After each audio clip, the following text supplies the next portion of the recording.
বুয়া ভাইয়ের আগমন, আগলা হুজুরের আগমন। 200 বছরের ভিতরে এই এলাকায় আমার নিজ তহবিল থেকে একটা কলেজ, স্কুল, ভার্সিটি সব একবারে বানায় দিস। আপনার কাছে শিখতে হবে আমার।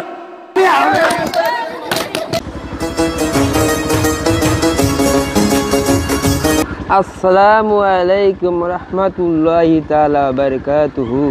জি আলহামদুলিল্লাহ, আমি আপনাদের মাহফিলের উদ্দেশ্যে রওনা দিয়েছি। ভালো কথা, আপনাদের একটা ভালো কথা মনে করে দিচ্ছি। সেটা হলো, আমি যখন আপনার স্টেজে উঠবো, আপনাদের মহল্লার যুবক করে দিয়ে একটা স্লোগানের ব্যবস্থা করেন।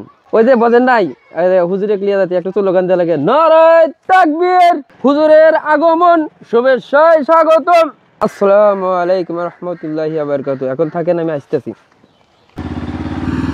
নারায়ে তাকবীর, আগলা হুজুরের আগমন, পল্লী বিলাসের পক্ষ থেকে নারায়ে তাকবীর।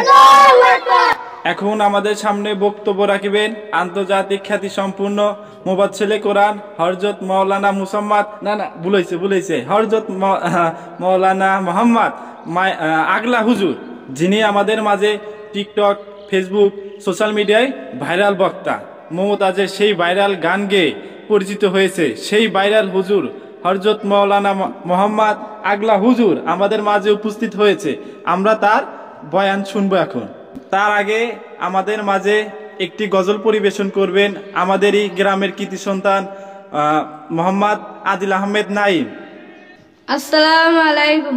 গড়েছ তুমি এই পৃথিবী দান, তুমি আসিম, তুমি খাইবার তো নাই, কিছু নাই। উঠানোর কথা আসলে 9টার সময়, উঠা দিচ্ছে 11টার সময়। বিস্কুট চা কিছু নাই কে? এবি এসে গজল করতে ধরো। আসসালামু আলাইকুম রহমতুল্লাহি তাআলা ওয়া বারাকাতুহু। আপনারা সবাই কেমন আছেন? বুয়া ভাইয়ের আগমন, বুয়া ভাইয়ের আগমন, বুয়া ভাই চাই কি, বুয়া ভাই চাই কি। ফুল আপনারা দেখবেন, যেই নারীটা পর্দা করে, যেই নারীটা 5 ওয়াক্ত নামাজ পড়ে, যেই নারী বুয়া ভাই চাই কি, বুয়া ভাই চাই কি, লিল্লাহি তাকবীর।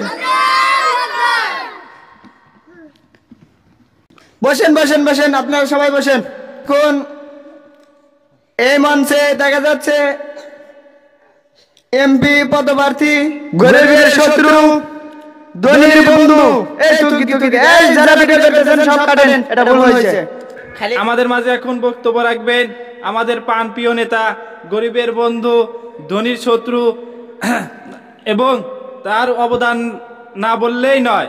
তিনি 5ই আগস্টের সময় আমাদেরকে ঘরের ভিতর থেকে ফোন দিয়ে বলেছেন, আমরা মাঠে কাজ করে আজ আমরা স্বাধীনতা অর্জন করতে পেরেছি। তা আমাদের সেই প্রাণপ্রিয় নেতা মোহাম্মদ বুয়া ভাই, আমরা তার কাছ থেকে কিছু মূল্যবান কথা শুনব।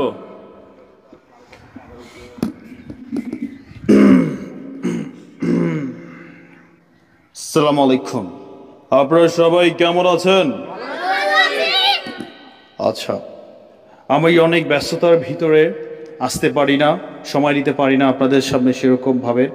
অনেক ব্যস্ততা আমার। সেই ঢাকায় প্রতি বছরে একবার করে কাজ থাকে, তবুও আমি প্রত্যেক দিন একবার দুইবার করে যাওয়ার চেষ্টা করি। যদি নাও যাই, আমি ফোনে অন্তত সবাইকে জানিয়ে দেই যে আমি এখানে আছি। তারপরেও আমার মন টানে, হৃদয় টানে, আমি আপনাদের মাঝে ছুটে আসি শুধু আপনাদের ভালোবাসার জন্য। আপনারা এটা মনে করেন না আমি ভোটের জন্য আসি। হ্যাঁ, আমি জানি আপনারা আমাকে ভোট দিবেন, চাইলেও দিবেন, না চাইলেও দিবেন, কারণ আমি আপনাদের জন্য অনেক কাজ করেছি। আমি শুনেছি আপনাদের এলাকায় কোনো মসজিদ নাই। আমার মন ব্যথিত। আমার নিজ তহবিল থেকে এলাকায় একটা মসজিদ বানায় দিও।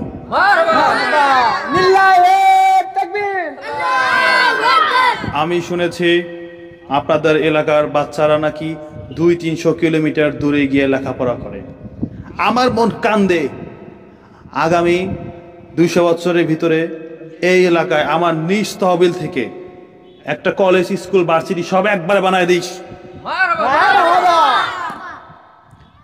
আমাকে আপনাদের এলাকার ভদ্র ছেলে, শিক্ষিত ছেলে, তিনি আমাকে বলেছে, ভাই আমাদের এলাকার একটা হসপিটাল নাই, আমাদের এলাকার রাস্তার এই অবস্থা যে রাস্তা দিয়ে যখন যায় যাওয়া অবস্থায় নাকি রাস্তার ভিতরেই ডেলিভারি হয়ে যায়। সেই জন্যে আপনাদের একটা হসপিটাল প্রয়োজন। 5,000 বেডের একটা হসপিটাল আমি নিজ তহবিল থেকে আপনাদেরকে দিয়ে দিব।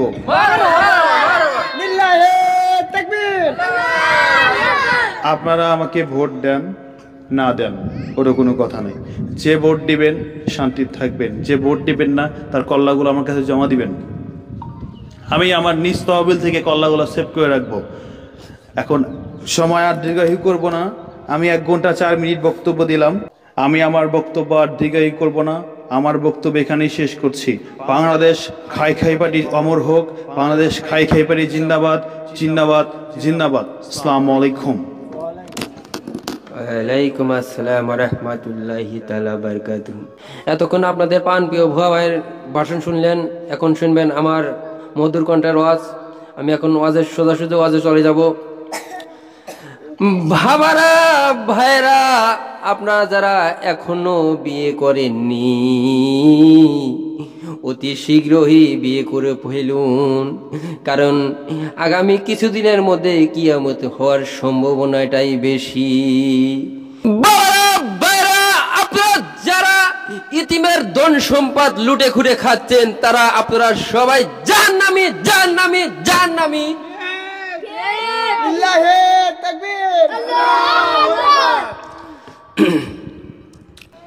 আপনারা যারা সুদ ঘুষ খাচ্ছেন তাদের কাল কিয়ামতের দিন জাহান্নামে যেতেই হবে যেতেই হবে যেতেই হবে ইনশাআল্লাহ। আপনারা যারা মদ গাঁজা বিক্রি করে কোটিপতি হচ্ছেন তাদেরকে কাল কিয়ামতের দিন, ওই কিয়ামতের দিন ইসলামের কথা বলেন আপনি, ইসলামের কথা বলেন, কোরআনের কথা কোন? আমি তো কোরআনের কথাই বলছি। কোরআনে রাজনীতি সবকিছুই আছে, সুদ ঘুষ এগুলো সবকিছুই আছে। আপনার কাছে শিখতে হবে, আপনাকে শিখতে হবে। উল্টা পাল্টা কথা বলবে, জনগণের ভিতরে বিভ্রান্তি চেষ্টা করতেছে। এইসব লোকে দর দেন কেন? এইসব লোকে দর দিলে আমাদের কাছে দিবেন না, আমরা কোনো টাকা পয়সা দিব না, যখন আমরা অর্থ দিব না। আমি কোরআনের কথা বলেন, নামাজ কালামের কথা কর, পর্দার কথা কর, না হলে বাদ দেন। যেখানে আমার মান সম্মান কিছু নেই, তোমাদের এখানে আমি আসলে আমি প্রচুর অপমানিত হয়েছি, সেখানে আমি আর থাকতে চাই না। আপনারা সবাই বসুন, আপনারা সবাই বসুন সবাই বসুন। আমরা সবাই এরকম হুজুরকে কখনো দাওয়াত দিবেন না, এরকম হুজুরকে কখনো দাওয়াত দিবেন না, কিছু তো হবেন না। আমি